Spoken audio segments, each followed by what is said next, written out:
నమస్కారం. లక్ష్యం కార్యక్రమానికి స్వాగతం.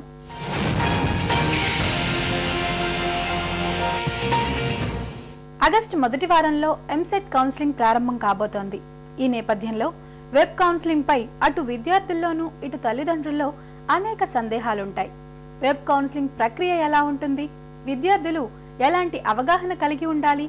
రిజిస్ట్రేషన్ ప్రక్రియ దగ్గర నుంచి ఆప్షన్స్ ఎంపిక, కాలేజీలో ఫీజు కట్టే వరకు ఎలాంటి జాగ్రత్తలు తీసుకోవాలో ఇవాల్టి గమ్యంలో తెలుసుకుందాం.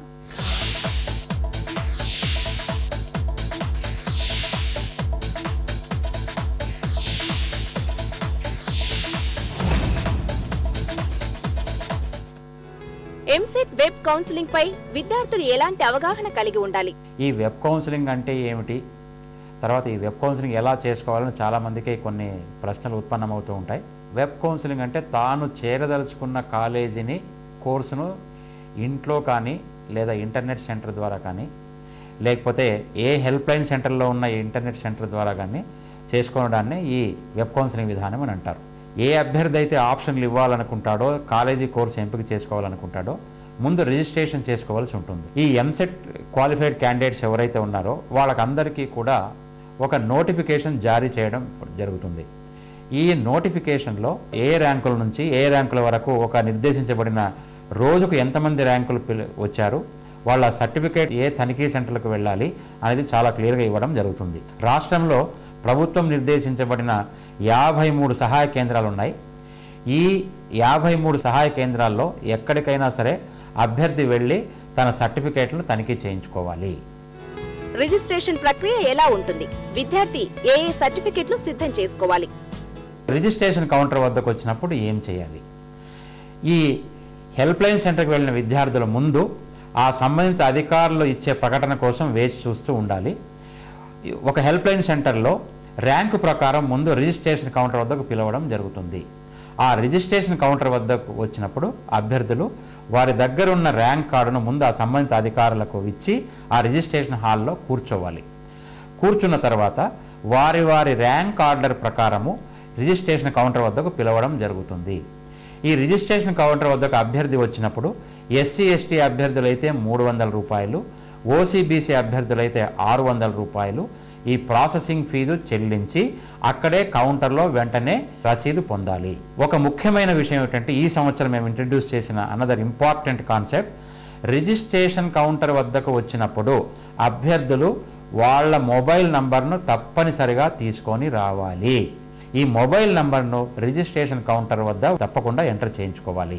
ఇదే కాకుండా ఈ రిసిప్ట్ పొందిన తర్వాత అభ్యర్థికి ఇంకొక రిజిస్ట్రేషన్ కమ్ వెరిఫికేషన్ ఫామ్ అని చెప్పి ఒక ప్రింట్ చేసి ఇవ్వడం జరుగుతుంది. ఈ registration cum verification form printout తీసుకున్న తర్వాత అభ్యర్థి ఏం చేయాలి అంటే ఆ రిజిస్ట్రేషన్ కమ్ వెరిఫికేషన్ ఫామ్లో hall ticket, rank, date of birth, category, తర్వాత లోకల్ ఏరియా, మేల్ ఫిమేల్ ఇవన్నీ సరిగా ప్రింట్ అయి ఉన్నాయా లేదా చూసుకోవాలి. సో ఈ రిజిస్ట్రేషన్ ప్రక్రియ పూర్తి అయిన తర్వాత రెండవ స్టేజ్ ఏమిటంటే అభ్యర్థులను ఈ సర్టిఫికేట్స్ వెరిఫికేషన్ తనిఖీ కౌంటర్కు పంపించడం జరుగుతుంది. అభ్యర్థి తన తీసుకోవాల్సిన సర్టిఫికేట్లు ఏమిటంటే 10th class marks memo, intermediate marks memo, తర్వాత study certificate from 6th intermediate, అదేవిధంగా ఇన్కమ్ సర్టిఫికేట్ ఉంటే ఇన్కమ్ సర్టిఫికేటు. ఈ ఇన్కమ్ సర్టిఫికేట్ అనేది ఈ సంవత్సరానికి 1st జనవరి 2012 తర్వాత జారీ చేయబడి ఉండాలి. అంతకు ముందున్న ఇన్కమ్ సర్టిఫికేట్ అయితే తీసుకోవడానికి అవకాశము ఉండదు. ఇది కాకుండా caste certificate, integrated caste certificate అని 1997లో సోషల్ వెల్ఫేర్ డిపార్ట్మెంట్ వాళ్ళు ఇంట్రడ్యూస్ చేయడం జరిగింది. ఆ ఇంటిగ్రేటెడ్ కమ్యూనిటీ సర్టిఫికేట్ తీసుకొని రావాలి. ఇంటిగ్రేటెడ్ కమ్యూనిటీ సర్టిఫికేట్ కనుక లేకపోతే కనీసం ఎంఆర్ఓ ఇచ్చిన క్యాస్ట్ సర్టిఫికేట్ అంటూ తీసుకొని రావాలి. ఇవి కాకుండా అభ్యర్థులు కొంతమంది ఈ NCC, cap, sports, physically handicapped కేటగిరీకి చెందిన వాళ్ళు ఉంటారు. వాళ్ళు ఈ సర్టిఫికేట్లను కూడా తీసుకొని రావాలి. ముఖ్యంగా ఈ ఫిజికలీ హ్యాండిక్యాప్డ్ కేటగిరీ సర్టిఫికేట్ ఎవరైతే ఉన్నారో వాళ్ళు డిస్ట్రిక్ట్ మెడికల్ బోర్డ్ చే జారీ చేయబడిన సర్టిఫికేట్లు మాత్రమే తీసుకొని రావాలి. ఈ లోకల్ డాక్టర్లు కానీ ప్రైవేట్ డాక్టర్లు కానీ ఇచ్చిన సర్టిఫికేట్లను ఎట్టి పరిస్థితుల్లో అంగీకరించడము జరగదు. ఇవి కాకుండా ఈ EAMCET hall ticket, EAMCET rank card ఇవన్నీ తీసుకొని రావాలి. ఇవి సర్టిఫికేట్లు తీసుకోవాల్సిన జాగ్రత్తలు. ఈ సర్టిఫికేట్ల తనిఖీలో అభ్యర్థులు ఏమేమి చేయాలి? ఈ ఎస్సీ ఎస్టీ బీసీ అభ్యర్థులు ఎవరైతే ఉన్నారో వాళ్ళు ముందు వాళ్ళ ఒరిజినల్ క్యాస్ట్ సర్టిఫికేట్ ప్లస్ ఒక జిరాక్స్ కాపీ ఆఫ్ సర్టిఫికేట్ తీసుకొని ఆ సంబంధిత సోషల్ వెల్ఫేర్ డిపార్ట్మెంట్ ప్రతి సెంటర్లోనూ ఉంటారు. ఈ SC ST BC welfare officers అన్ని 53 హెల్ప్ లైన్ సెంటర్లో ఉంటారు. ఒక ఎస్టీ అభ్యర్థి ఎస్టీ వెరిఫికేషన్ ఆఫీసర్స్ మాత్రము ఆ జిల్లా హెడ్ క్వార్టర్స్కి ఉన్న హెల్ప్ లైన్ సెంటర్లో మాత్రమే ఉంటారు. ఈ సర్టిఫికేట్ క్యాస్ట్ సర్టిఫికేట్ ముందు వెరిఫై చేయించుకొని వాళ్ళ దగ్గర క్లియరెన్స్ సర్టిఫికేట్ తీసుకొని మళ్ళీ వెనక్కి వచ్చి ఈ ఇంటర్మీడియట్ తర్వాత ఈ study certificate SSC memo income certificate ఇవన్నీ కూడా ఆ సంబంధిత అధికారులతో వాళ్ళు వెరిఫై చేయించుకొని అందరికీ ఒక రిసిప్ట్ ఆఫ్ సర్టిఫికేట్స్ ఇవ్వడం జరుగుతుంది. ఆ రిసిప్ట్ ఆఫ్ సర్టిఫికేట్ తీసుకొని అక్కడి నుంచి కూర్చోవాలి. ఆప్షన్స్ ఎంపికలో ఎలాంటి జాగ్రత్తలు తీసుకోవాలి? అభ్యర్థులు ఆప్షన్లు ఎలా ఇవ్వాలి అనే ప్రక్రియ మీద ఆ సంబంధిత అధికారులు ఒక పవర్ పాయింట్ ప్రజెంటేషన్ కానీ వీడియో సీడీ కానీ ఇవన్నీ కూడా ప్లే చేస్తారు. ముందు ఆ పవర్ పాయింట్ ప్రజెంటేషన్ చూడాలి. ఆ పవర్ పాయింట్ ప్రజెంటేషన్లో ఉన్న అంశాలన్నీ కూడా సంబంధిత అధికారులు ఎక్స్ప్లెయిన్ చేయడం జరుగుతుంది. దాని తరువాత వారికి ఏమైనా అనుమానాలు ఉంటే ఆ సంబంధిత అధికారితో చర్చించి వాళ్ళ యొక్క అనుమానాలన్నీ కూడా నివృత్తి చేసుకోవాలి.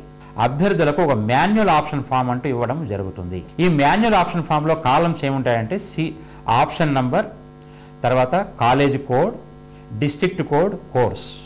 అంటే ఉదాహరణకు ఒక అభ్యర్థి జేఎన్టీయూ కాలేజ్ ఆఫ్ హైదరాబాద్లో ఈసీఈ చేరాలి అని అనుకోండి. ఇందులో అతని ఫస్ట్ ఆప్షన్ అంటే ఆప్షన్ నంబర్ 1, అందులో college code JNTH, course code వచ్చేసి సిఎస్సి, డిస్ట్రిక్ట్ కోడ్ వచ్చేసి హైదరాబాద్. ఈ మాదిరిగా ఎంటర్ చేసుకోవాలి. ఈ మాదిరిగా తాను చేరదలుచుకున్న ఈ కోర్సులన్నీ ఏవేవైతే ఉన్నాయో ఒక ప్రాధాన్యత క్రమంలో వరుసగా ఆప్షన్ నంబర్ 1, 2, 3 అని రాసుకుంటా మాన్యువల్ ఆప్షన్ ఫామ్లో వెళ్ళాలి. ఒక అభ్యర్థి 3800 ఆప్షన్లు ఇవ్వడానికి అవకాశం ఉన్నది. అంటే రాష్ట్రంలో ఉన్న ఇంజనీరింగ్ కళాశాలలు మల్టిప్లైడ్ బై కోర్స్ ఏవైతే ఉన్నాయో ఇంజనీరింగ్ అండ్ ఫార్మసీ కలిసి 3800 ఆప్షన్లు ఇవ్వడానికి అవకాశము ఉంటుంది. ఇప్పుడు ఏం చేయాలంటే ఈ కాలేజీ కోర్సు కోడ్లు ఎంపిక చేసేటప్పుడు గత సంవత్సరంలో అంటే 2011 సంవత్సరంలో ఏ కేటగిరీలో ఏ కాలేజీల్లో ఏ ర్యాంక్ వరకు సీట్లు వచ్చాయన్నది మా వెబ్సైట్లో http://apmset.nic.in లాస్ట్ ర్యాంక్ వివరాలు పొందుపరచడం జరిగింది. ఆ సైట్ను ప్రతి ఒక్కరు విజిట్ చేసి ఏ కాలేజీలో ఏ ర్యాంక్ వరకు వారి కేటగిరీ వరకు సీట్ వచ్చిందని తెలుసుకొని దానికి అడ్జస్ట్మెంట్గా దగ్గరగా వాళ్ళు ఆప్షన్లు ఇచ్చుకుంటే మంచిది.